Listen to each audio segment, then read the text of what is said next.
And of course, speaking of DIRCO, the Department of International Relations and Cooperation, we've invited spokesperson Chrispin Phiri to take us through the awful news that emerged from Paris yesterday. Nathi Mthethwa, our ambassador to France, dying, and it's understood he fell to his death from the 22nd floor of the Hyatt Hotel in Paris after being reported missing since Monday. Chrispin, whatever your politics, this is devastating news.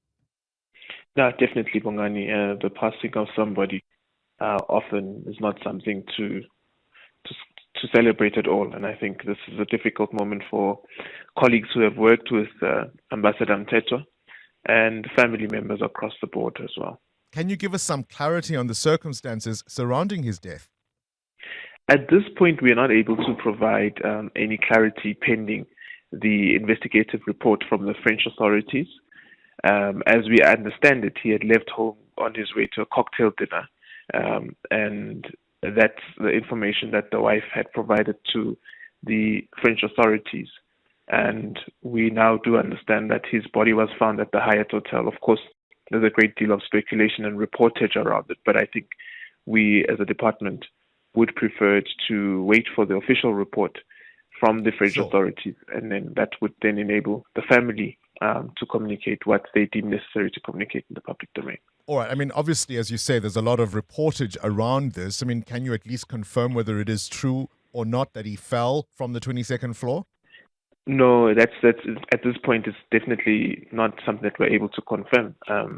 Although there is reportage around it, we would prefer to get the official reportage from the French authorities. Chrispin, one of the things people will want to know, no doubt, is what is the protocol for officials of this seniority as an ambassador? Would he typically have, security detail, some kind of protection officer with him? How does an ambassador go missing? Yeah, no, ambassadors don't have a protection detail because it's not necessarily warranted in the scope of work that they do. They are already monitored by the host country in various ways. They are provided with a lot of support from the host country, as well as the country that would send them there. But in terms of having a security detail, it's not something that would happen ordinarily. That would be under very extraordinary circumstances. I actually can't imagine such a situation where an ambassador would be required to have a protection detail in a host country, because in terms of the Vienna Convention, they are in the care of the host nation. So for example, would then the host nation provide the ambassador some kind of protection officer? They wouldn't, but they are well protected generally because of the immunities that apply to a host to an ambassador in such a country. So it's really under very odd circumstances, and like I say, I can't think of one where we would require. Would he have a driver? For an ambassador. Definitely, he would have a driver, but there are circumstances sometimes where the ambassador can deem it fit to attend a meeting within close proximity to their office or anywhere without necessarily going with a driver. But yes, it would be strange for an ambassador to go missing, because the entire mission would have to know where an ambassador is at a certain point in time, because there's a whole protocol around the engagements, around how ambassadors execute their work. When did you know he was missing? I learned that he was missing after having had a conversation with the wife, who reported that this matter has been reported to the police, and we are awaiting confirmation from the police as to what the investigation would reveal. So when was that? When did you find out that the ambassador was missing? Early yesterday, around 10 o'clock.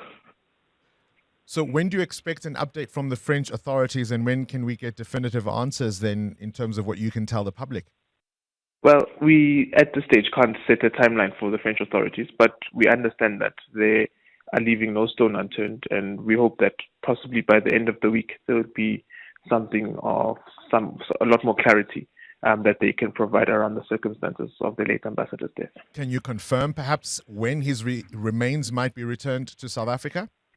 We can't. That would be subject to a report from the French authorities, which would determine the cause of death, and then that would then kick in the repatriation process. I started this conversation by saying whatever one's political affiliation, this is, of course, devastating news. But nonetheless, the relevance of all of that is his name has been mentioned at the Madlanga Commission of Inquiry, and there will be some speculation as to whether any of this is related to that. Well, people will speculate about a number of things, but as is the case normally with these type of commissions, I think people must really wait for the totality of the evidence to be presented before making a conclusion about what they hear from these commissions. And I think that's the responsible thing to do. As a host country, if something like this were to happen to an ambassador here, what protocols would kick in? We would, like we are doing now, we would be investigating the cause of death so that a death certificate can be properly issued, and we would then be engaging with the country concerned about the repatriation processes, and we would be heavily involved in those protocols. But definitely it would warrant an investigation from law enforcement. Final question, how far would you say this hotel is from the ambassador's official residence? As I understand it, it is not a very close place. It's a good 8 kilometers or so from the ambassador's official residence. So he wouldn't have walked there, for example? It seems like he would not have walked there. It's, the more we know, the less we know. But I appreciate your time and coming in. Chrispin Phiri is the Department of International Relations and Cooperation's spokesperson.